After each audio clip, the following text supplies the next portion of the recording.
남양주시에 사시는 분이 따님하고 저희 사무실을 찾아왔어요. 누구 소개로 저희를 알게 됐다고. 그래서 오셨는데 1심에서 패소 판결을 받아서 오신 거예요. 옆집이 집을 지으면서 자기네들 기초를 건드려서 지금 집이 다 붕괴가 되고 있다. 보시면요, 붕괴되기 전에 토지 반대 방향에서 찍은 담장하고 목재 데크거든요. 이렇게 목재하고 담장을 이렇게 돌담으로 쌓아서 굉장히 운치 있게 치워놨죠. 근데 붕괴가 된 거야. 집이 다 떨어진 거 같아요. 너무 워낙 붙여가지고 공사를 해서.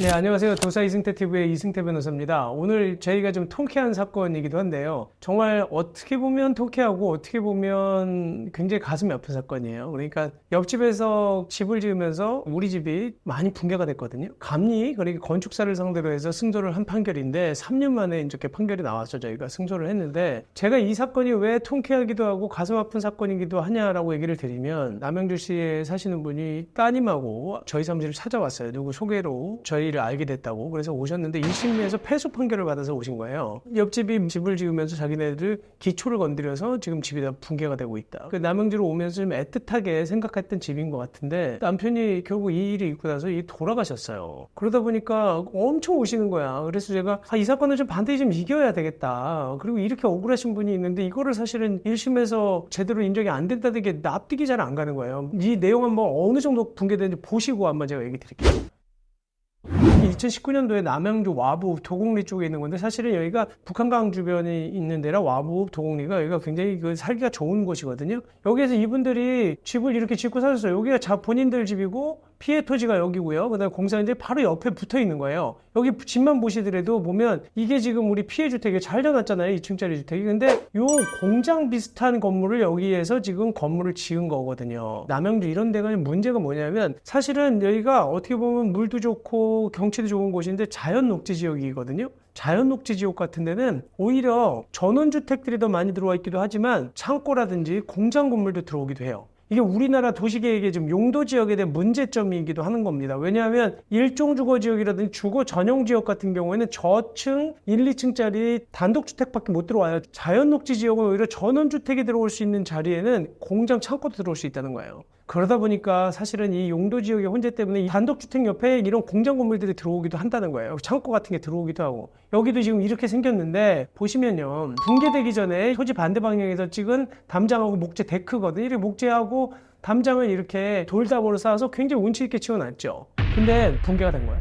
집이 다 떨어진 것 같아요. 너무 워낙 붙여가지고 공사를 해서. 그래서 이 부분에 대해서는 붕괴가 지금 현장에 일어나고 있는 당시 이게 벌어진 부분들 보이시는지 모르겠는데, 일부는 석축하고 일부는 옹벽 부분으로 쌓은 부분인데 이게 지금부터 이렇게 벌어지고 있는 거예요. 집집마다 볼까요? 옥상 옥탑 있는 엘리베이터 층계 계단 층계실 올라오는 쪽에 여기 다 보수 한번 한 데고, 그 다음에 여기 옆으로 올라가는 집인데 여기 밑으로 균열 생긴 거 보이시죠? 이렇게 쭉 이게 수평으로 균열이 생겨 있는 거거든요. 그리고 여기 수직 균열 생기신 거 보이나요? 이게 건물이 수직으로 이렇게 균열이 생긴 거예요. 그러니까 이 정도 균열이라는 게 바람이 들어와요. 실질적으로 들어가서 제가 보니까. 아니, 이렇게까지 부실 공사를 할 수가 있겠느냐. 참, 그래서 이 소송을 그러면 우리가 볼 때는 이게 당연히 배상해줘야 되는 거 아니에요? 근데 감정을 1심에서 이제 저희가 안 하고 다른 변호사님이 하셨는데, 감정이 좀 제대로 안 된 부분이 있어서 감정까지 항소심에서 우리가 다시 감정을 해서 2억 8천 정도를 갖다가 시공사가 물어줘라라고 판결을 받았어요. 근데 받으면 뭐예요? 아까 얘기한 것처럼 거기는 아무것도 없어. 원칙적으로는 뭐냐면 도급이라고 하거든요. 공사 도급을 한 건데, 일반적인 도급은 내가 만약에 현대한테 집을 지으라고 했어요. 근데 옆집이 무너져. 집 짓는 것 때문에. 그럼 누구 책임이에요? 현대 책임이지 집주인 책임이겠어요? 왜냐면 집주인이 내가 변호사니까 모르니까, 집 어떻게 지는지 모르니까 현대한테 맡겼지. 현대가 붕괴했지 내가 책임을 왜 져? 이게 도급인의 기본적인 책임이에요. 도급인은 실질적인 어떤 자기가 내가 직접 지시했거나, 그리고 또 내가 준 재료를 갖고 했다가 붕괴가 생기거나 어떤 문제가 생겼을 때 내가 책임질 수 있지만, 도급인은 원래 책임지지 않는다는 거예요. 이 사건도 마찬가지로 도급인은 건축전 책임지지 않는다. 그러면 이 사람은 이거 집 붕괴돼가지고 이게 수리비가 3억 4억 가량 나오는데 이거를 갖다 거의 집을 다 져야 되는 수준이야. 진짜 정말 보수를 많이 해야 되거든요. 아니 그 보수를 어떻게 받아요? 그리고 또 하나 여기는 아무것도 없는 그 껍데기 그 시공사한테 자기가 직접 지시하고 그러다 보니까 이 사람들도 실질적으로 영업하고 있는 곳과 좀 비슷해. 그래서 우리가 볼 땐 연관돼 있는 데 같고 자기가 직접 지시해서 집을 지은 것 같은데 증거가 부족하니까 졌어요. 그러면서 우리가 안 되겠다. 이 사람만 소송해가지고 안 될 것 같아서 건축 감리는 그럼 뭐 했느냐? 당신이 책임져. 그러면 감리라고 하는 거 국가에서 건축사를 뽑아가지고 건축이 제대로 되고 있는지 확인하라고 감리시킨 거 아니야? 그런데 감리가 지금 집이 이렇게 무너지고 공법을 이렇게 선택할 때까지 뭐 했어라고 했어요. 건축사 입장에서는 아니 내가 이거 상주감리도 아니고 비상주감리인데 400만 원 받고 있는데 내가 몇 억을 책임지라고? 옛날에도 저희가 이런 감리를 상대로 해서 건물 붕괴되는 부분에 대해서 감독을 잘못했다고 승소한 적이 있었어요. 그리고 이것도 똑같이 들어갔습니다. 그래서 이 판결인데 피고가 건축사 사무소예요. 그런데 얼마를 배상하라? 1억 8,200. 근데 2019년도 6월 달부터 3년치 5%씩 붙으니까 2019년, 20, 21, 22, 23, 5년치가 넘죠. 25%를 넘게 붙는 거예요. 그러다 보니까 실제로 받는 금액은 한 2억 5천 정도 넘게 받겠죠.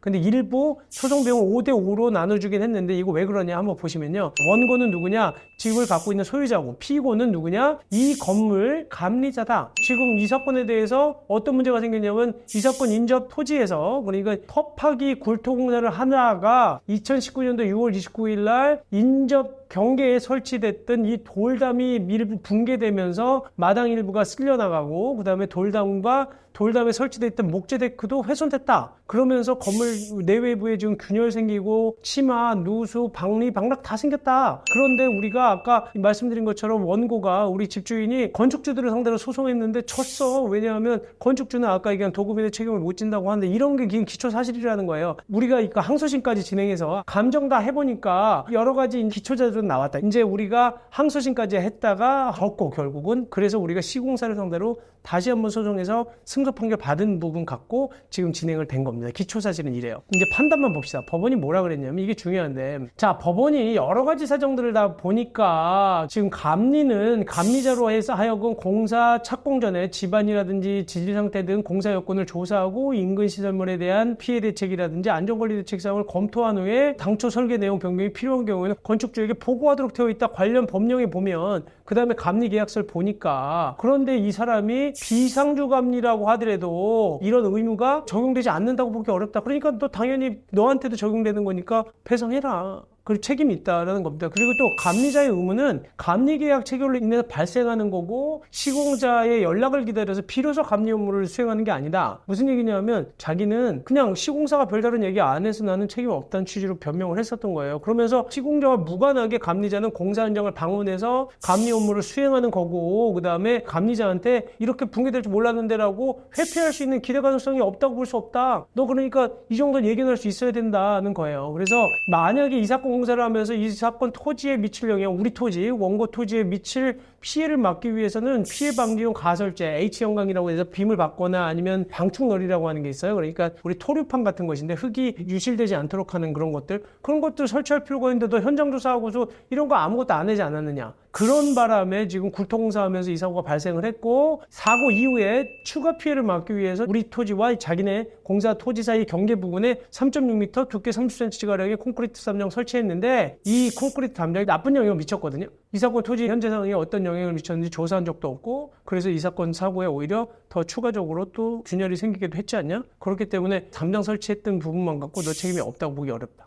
그래서 감리 의무가 위반됐다라고 해서 그 책임져라라고 한 겁니다. 그 다음에 실질적으로 우리가 아까 돌담 싸는 부분들이 돌담이었기 때문에 오히려 쉽게 이게 붕괴된 것도 있지 않느냐. 그 다음에 또 하나는 건축주들의 책임은 인정되지 않았지만 어느 정도 이 건축주들의 하고 원고의 책임도 일정 부분 있지 않냐. 왜냐면 손해가 확대되는 데에서 그런 역할을 한 부분도 있는 것을 보여서 원피고의 책임을 40%로 제한한다. 그러니까 한 60% 정도 감액해 준 거예요. 그래서 1억 8천만 원이 나왔는데 물론 이자까지 하면 금액이 꽤 되잖아요. 실질적으로 그래도 한 4억가량 되는 공사비에서 일부라도 보전을 받아서 승소를 해서 좀 다행입니다. 근데 이제 건축사무소는 그나마 집행할 수 있는 재산이 있기 때문에 좀 다행이라고 보여지는데 이런 거예요, 소송이. 그러니까 우리가 일반적으로 당연하다고 생각하는 것을 끌고 오는데 3년 이상이 걸린다는 거예요. 사실은 건축주들이 자기가 그냥 아무나 시공 능력이 없는 사람한테 시공 맡기는 경우 많습니다. 근데 그거는 결국은 자기 책임은 벗어날 수 있을지 모르겠지만 결국 다른 사람한테 피해를 주는 거예요. 이거는 건축 행정을 할 때도 사실은 우리가 명의대여, 건축주 명의대여를 하거나 그다음에 부실하게 공사를 하는 걸 막아야 되는데 우리가 볼 때는요, 사실 시공사들이 있잖아요. 건축 시공하는 회사들 중에 솔직한 얘기로 제가 볼 때 여태까지 제가 25년 건설소송하면서 느낀 건 제대로 된 시공사 그렇게 많지 않습니다. 이름만 있고 근무하고 있는 직원도 별로 없어요. 한 두세 명만 있다가 골프 치고 막 요비하고 술 먹고 하면서 그냥 건축공사를 따면 그때 사람들 불러와요. 그때 하도급자 부르고 그 다음에 또 공사 감독자 그때 부르고 그런 식으로 해서 급하게 진행한다고. 그러니까 자꾸 붕괴가 생기고 균열이 생기고 피해가 생기는 거예요. 그래서 우리나라 이 소형, 중소형 건설 회사들, 조그만 중형까지는 그나마 좀 낫겠죠? 소형 시공하는 회사들 정말 문제 있는 데 많습니다. 그리고 거기 있는 사장님들은 매일 골프장만 가 있지. 내가 보니까 제대로 와서 정말 감독하고 하시는 분들 거의 못 본 것 같아. 이게 뭐 그분들은 뭐 기분 나쁘게 들으실지 모르겠지만 실질적으로 제대로 끊임없이 시공 능력이 있고 시공을 평가받고 할 수 있는 조직이 다 갖추어져 있는 상주 직원이 그렇게 많지 않아요. 그리고 대부분 우리가 소송하다 보면 전부 다 하도급이에요. 명의대여 수준의 하도급이에요. 근데 명의대여 잘 처벌 안 한다고요. 왜냐하면 대부분 그게 관행처럼 돼 있다 보니까 행정관청에서도 그렇게 관리 감독을 심하게 안 하는 것 같아. 그리고 고소고발도 잘 안 하고. 장관 이렇게 힘들다는 거예요. 소송이 힘들고 좀 이분들의 좀 마음이 얼마나 힘들었을까. 그 3년이 넘는 기간 동안. 그런 거 생각하면 정말 그래서 제가 어느 한편으로는 좀 통쾌하기도 하고 한편으로는 굉장히 마음이 아픈 사건이었다라고 소개를 드리는 겁니다. 네, 오늘 방송은 이것으로 마치도록 하겠습니다. 감사합니다.